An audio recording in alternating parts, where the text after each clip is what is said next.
Hi and welcome to Whisky Shared. You're watching episode 6 of my mystery monthly minis.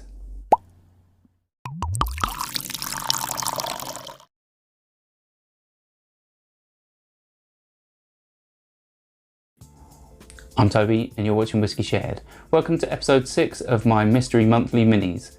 If you've seen one of these episodes before, then you know how it works and you can fast forward straight to the tasting. If you haven't, well, the way this works is I've got over 150 samples in my sample collection, and I get my wife to randomly pick one of them and put it into this blue Glencairn glass. The blue glass hides the colour of the whiskey, so it makes it more difficult, and I'll nose it, I'll taste it, I'll tell you if I like it, and I'll have a stab at what I think it is. Should we find out what I'm drinking?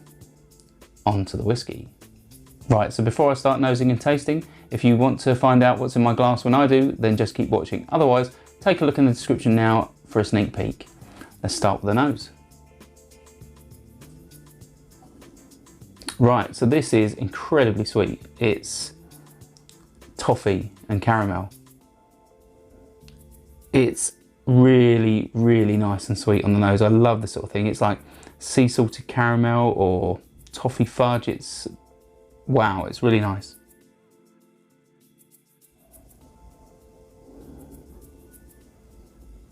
That really is masking what else there could be. From these sorts of notes, it can often be a scotch and it can often be sherried, but I'm not really picking up a sherried note, you know, those sort of sweet fruits. Oh, actually, picking up a hint of rhubarb in there now. This glass has only been standing for about 5 minutes or so. Yeah, and maybe there's a little bit of charred oak in there.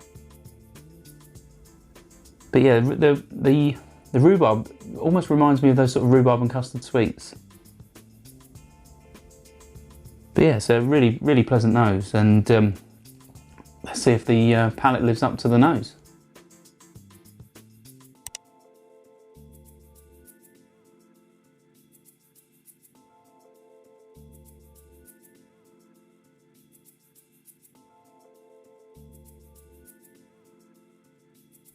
I wasn't expecting that.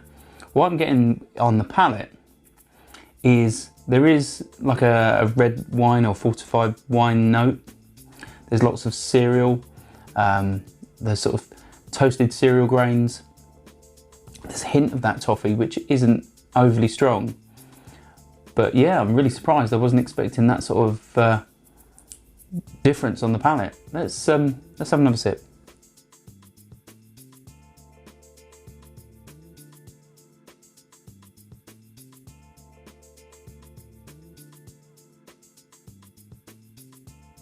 Right, so first off, that time I got the toffee sweetness, but it wasn't as sweet as it was on the nose. That then turned into like a chocolate malt, like you get from a stout or something like a Guinness. It was, yeah, really overly toasted cereal, really strong, dark cereal note. Then there's a bit of dryness. I think that's coming from a red wine or a fortified wine component, and then it's quite dry on the palate, but not too astringent. It's there's no real bitterness, which is really nice. There's not much heat. If I had to guess ABV at this stage, probably 40, 44, 46%. Yeah, and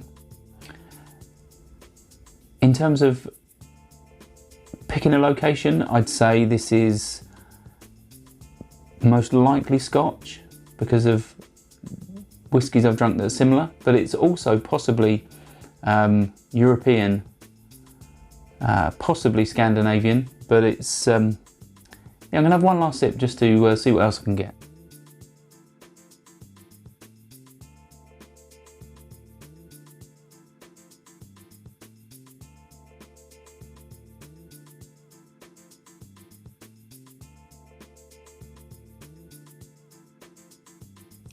This time I'm getting a slightly estery alcohol vapour sort of note that's quite strong, quite dominant. I didn't really pick that up on the first 2 sips.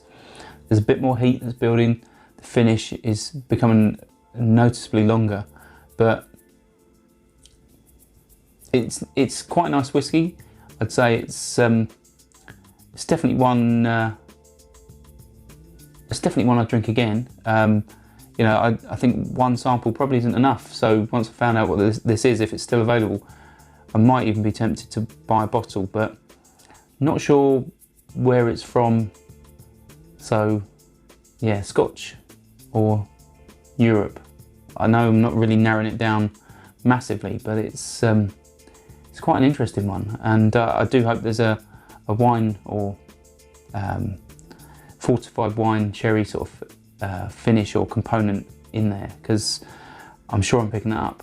Should we find out what's in my glass? Right, so it's Balcones Baby Blue. It's 46%, and it was sent to me by Frederick Hansen. He's also on YouTube, so I'll put a link in the description to his channel. And well, Balcones is a Texas distillery from the US, if you aren't familiar with it.